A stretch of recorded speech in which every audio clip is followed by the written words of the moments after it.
We've been talking about energy vampires, how to protect yourself from people taking too much, especially when they can see you have a lot to give.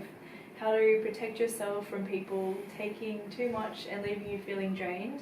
And then also how to protect yourself from being in an environment, or how to cleanse yourself using manifestation and like the water as tools. So, could we pull a card? Could we do a tarot? Maybe there's a question you have, or if you have maybe an oracle deck that would be relating to cleansing or what we've been talking about. So just going back to people taking stuff from you, just to clarify, no one can take anything from you unless you agree and give them permission.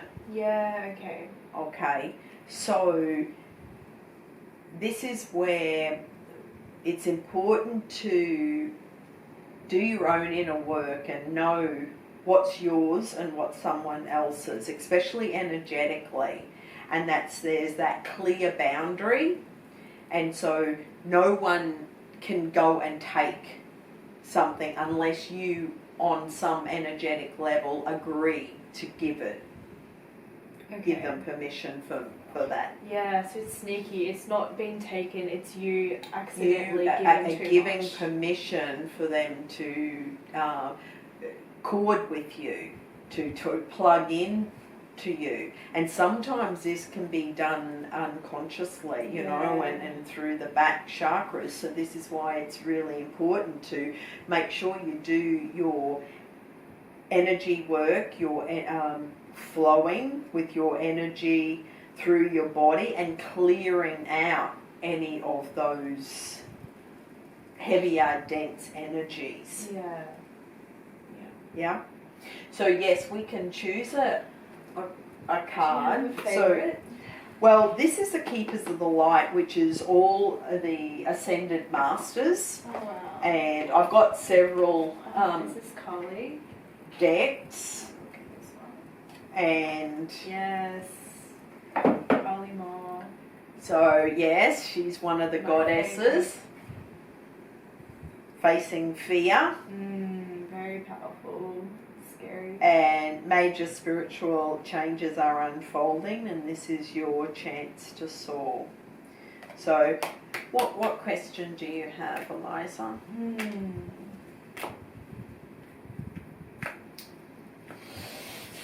Take a deep breath in. So I feel like personally, I'm going through a lot of growth. Is there something that's Archangel Michael. Is there something that I need to keep in mind or need to focus on the most to help me grow? Call in Archangel Michael. So who's he? So there's a whole group of archangels. Archangel Michael is our protector. Okay, so when you were talking about going to different places and feeling like you've had the life sucked out of you, call in Archangel Michael to protect you and put that bubble around you. Okay, so where does Archangel Michael come from? Are these from Christian values? Or It's got nothing to do with religion. Yeah, okay. So there's archangels are of light beings that have ascended, but they're the archangels. They're like the closest to Earth. Okay, and they work with millions of people on the planet. And so Archangel Michael is one. There's Archangel Gabriel and Raphael and Uriel. I mean, there's a whole group of them. Okay, but they all have separate roles. For healing and protection and for communication. Okay. But Michael's for protection. So Michael, yes, and so what he's saying is you are safe and the angels stand close. Surrender your concerns and allow a miracle to occur. So it's trusting heaven. Wow, I think it's really interesting. I think a lot of people, whether they are into the oracles and calling upon higher forces for protection. I think everyone would have a story of a time where they felt unsafe or they felt like they were in danger, and they felt a sense of, or like a coincidence or a synchronicity. They felt this sort of kind of presence of protection they couldn't really explain. I love hearing people's stories about that. And maybe it's Michael. Well, there's several, all these ascended masters. So they're all, it's about, you can call in any of them. Call in the angels, the archangels, and the ascended masters. Call them all in for protection. Yeah. Could you do that with your own? So say if you knew people that were your friends on this realm that have passed over to the next realm. I know a lot of people, if it's grandparents, and from what I've heard from my friends as well, if they were really tight, had a relationship, they still feel a sense of protection, like they are being watched over and guided as well.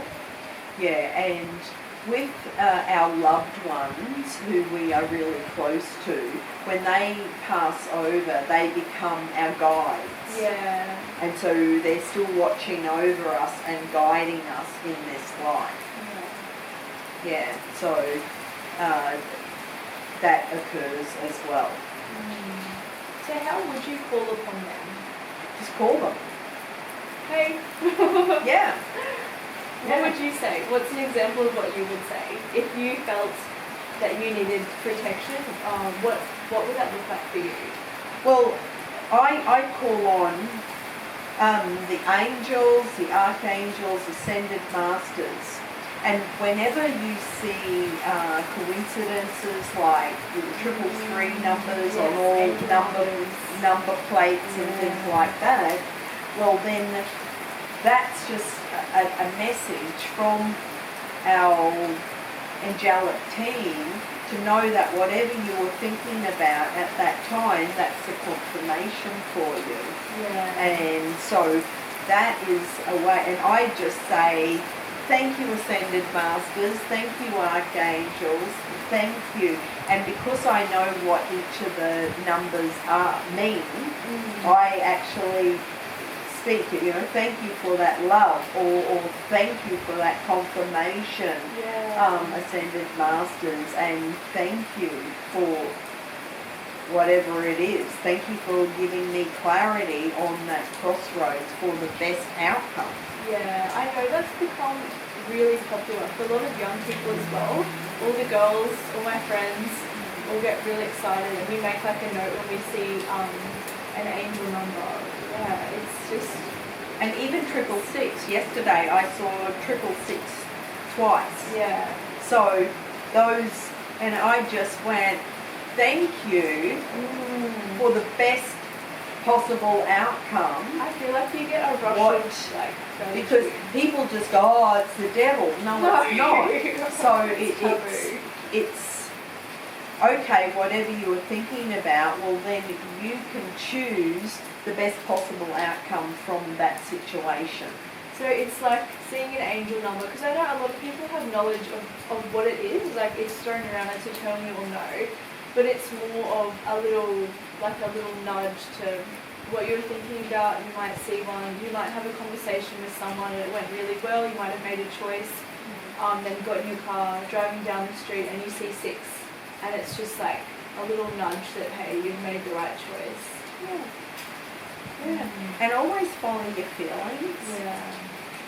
Following your inner guidance, follow your feelings on your truth and what feels right to you.